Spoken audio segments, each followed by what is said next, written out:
So, hi, I'm Denise. And to answer the question on how I teach or what is my teaching style, I'm going to take some videos. I'm going to put them all together for you so you kind of get an idea of why I am the way I am, because I think that's important. And I think that's kind of how I teach.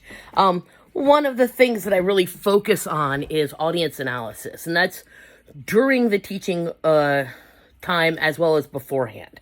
I think that analyzing your audience while you're going through something is still extraordinarily important. And the reason I do that is to find not just their motivation, which is huge, but also how do I make the training relevant? So I'm using that audience analysis and I'm focusing it on how do I make the training important to them. Now, I caveat that with I teach adults. Now, my job day to day is to build training for and to teach adults how to prepare for an emergency, no matter the level of the emergency. And there are some ways I do that. There are some things that I've taken with me over my years of teaching that I've kept. And one of them is just be genuinely you. So one of the things I pride myself on when I teach is that I'm genuinely me all the time. As you might be able to tell from the Batman shirt, I am all things nerd. Let me give you some more examples here. I'm going to swap this around to show you my bookcase. Oh, you can see my Baby Yoda in the back there. Let me swap this around and show you some other things. Now you can see up here, I've got all 4 Golden Girls. You're welcome. I've got a bunch of Lego toys. I'm a big Lego fanatic, right? Way in the back there, you can see a mushroom cloud because I did nuclear weapons when I was in the military, so that's important to me. Still, a bunch of different toys. Now, looking at my house, someone would think, oh my god, her children must have a field day. Fun fact, no children. These are all mine. And yes, I do have a field day, right? I read a lot of different books, but I am genuinely a nerd. Like I am, if it is a nerd topic, I'm probably on top of that. I have the whole, not that I don't already have all the books separately, but I have them also in the bound format because if you're going to do it, you do it right, right? And little things like obviously the Batman Legos, let's see here. There's the lunar capsule. Thank you for when they landed on the moon, right? There you go. There's my moon landing Legos. Like just lots of random things encapsulate my life. So I was talking today to a friend of mine about this project that I have to do for my homework, right? And we were discussing how my teaching style came about and how I build things. And one of the things we talked about was that because of my military time, which was 13 years, I have a unique perspective where I mix leadership styles in with my teaching styles. And that is not something that we teach most instructors or trainers or teachers to do. But when you are the person in front of the room, you are inherently the leader. And there's so much training on leadership and information on how to be a better leader.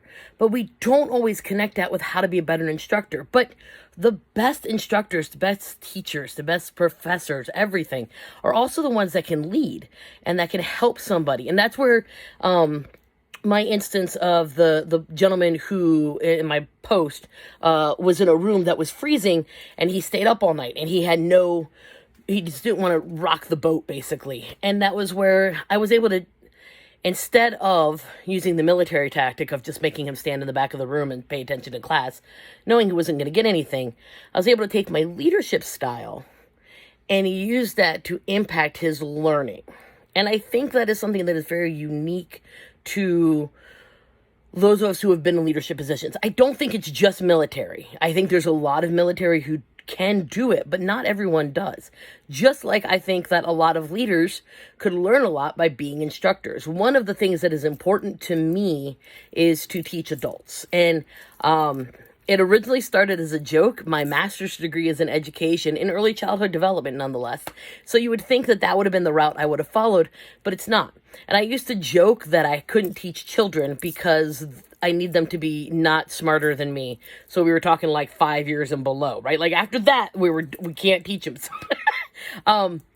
Which started as a joke, but in reality, I think it's because I'm drawn to adult training because it is something that is not focused on. If you're in academia, obviously we talk about teaching adults, but we never talk about teaching adults like on the job type things. Like, one of my things that I do for work is I teach adults how to do things for their job, but also for their personal lives and for their families. And it's something that it's not always focused on. And, what are the learning theories that they need? And adults are distinctly different. One of the things I do when I teach a class is when I talked to you earlier about being genuine and being sincere, one of the things I always focus on is, listen, I'm going to treat you like adults. I know that you're doing different things.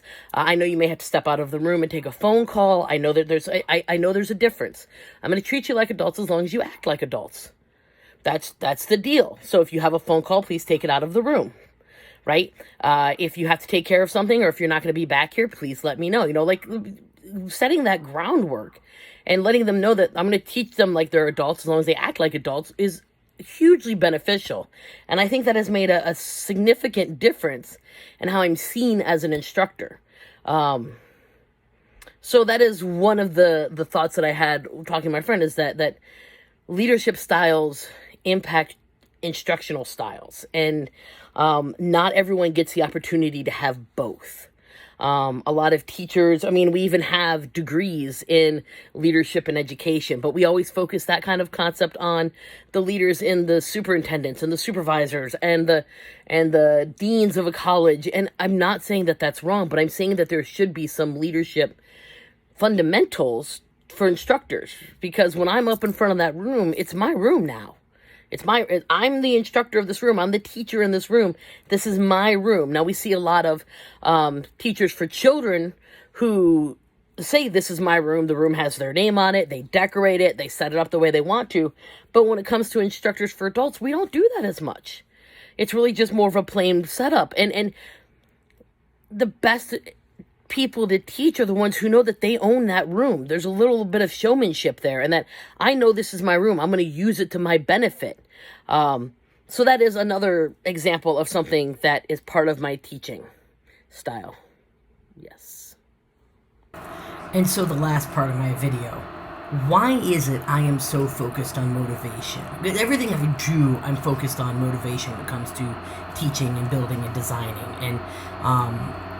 And I say this is the last part of my video because I can probably go on and on and on, and that would be pointless. And really the focus on motivation is because that's how it works for me. And I think everybody who teaches puts themselves into their style, right? And for me, to motivate me, I have to know why something works. So one of the things I look into is, why are people motivated to do the things they do? Like, that's something that absolutely interests me, and as an instructor, I've used that to my benefit. A case in point, when I was in active duty military, one of the things, I worked in nuclear missiles, and so I was a nuclear missile operator, and one of the things that we learned to do is there's certain procedures I learned to do that I could do to this day, and that I've memorized. I've memorized the procedure. I can tell you what steps it has to be done in, how quickly, and where everything's located at, because of the impact of those procedures, right? Emergency procedures, which is great. Now, technically, that's all I have to know. I don't have to know why it's built that way to do my job. But for me, I needed to know why it was built that way. I understand the steps I have to do, but I have to know why it works this way. And so I dug more into the system to find out why it worked the way it worked. And it turned out that that became beneficial for me later on, not only when I got the opportunity to teach people how to do that job, but also how to better that job, how to make improvements in that area of what are the things we're doing we don't really need to do, or why is this connected to this and how does that work, and having that knowledge gave me that ability to go to that analysis level of Kirkpatrick's models of learning, right? Like, I was able to get up to that analysis level. But for me, the knowledge was the motivation.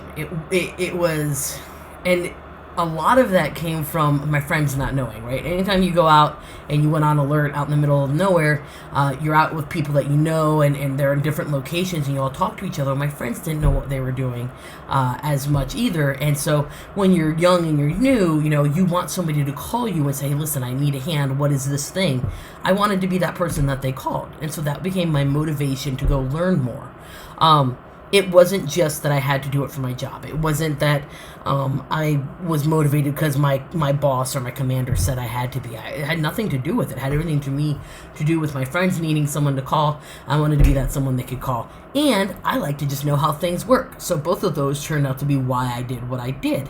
And I see that a lot in my training style and my leadership style, where I learn a lot of things, or I do a lot of things just for the sake of I just want to see. I want to see what happens. But I want to see it work. I want to see why it does the thing it does. And I think that as instructors, as professors, as teachers, we really need to look, especially at the adult mind. I think there's a lot of I feel that there is a lot more study done on the childhood mind than the adult mind, and I think that we need to focus more on adult learning, which is one of the reasons I've stuck with adult learning up to this point in my career, and I'm adamant about it. I want to make it better because I want people to walk away knowing things and remembering that they can learn something even as an adult. So I think that really is a lot of different videos to tell you why I am the way I am when I teach, which honestly I'm pretty sure was the question, but I've kind of forgotten it at this point in time. But again, that whole genuine thing.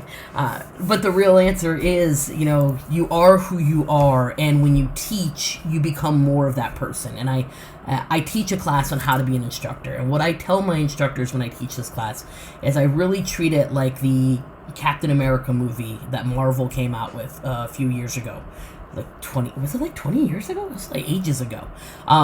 The original Captain America movie, the scientist who gives Captain America the serum, the night before Chris Evans' character gets the serum, they say, Chris Evans' character is a scrawny little guy, and he's like, why me? Why pick me for this serum? And the scientist says, well, it's simple. The serum doesn't make you better. It makes you more. It makes you more of what you are. So if you're a jerk and you become an instructor, you become a bigger jerk, right? And I really like that analogy. And as an instructor, you're going to become your best you as an instructor, if you're a good instructor. Hopefully you're good instructors. So you become your best you. And because of that concept of being your best you have to understand you. And so when I look at why it is the way I am, I have to go with the way I teach and the way I lead are the best portions of me. And I have to keep them the best portions of me. And to do that, I have to be genuine, I have to be knowledgeable, and I have to know what my audience needs to be able to make sure all of it stays relevant and that they continue to care. With that, this is the video portion of this homework assignment.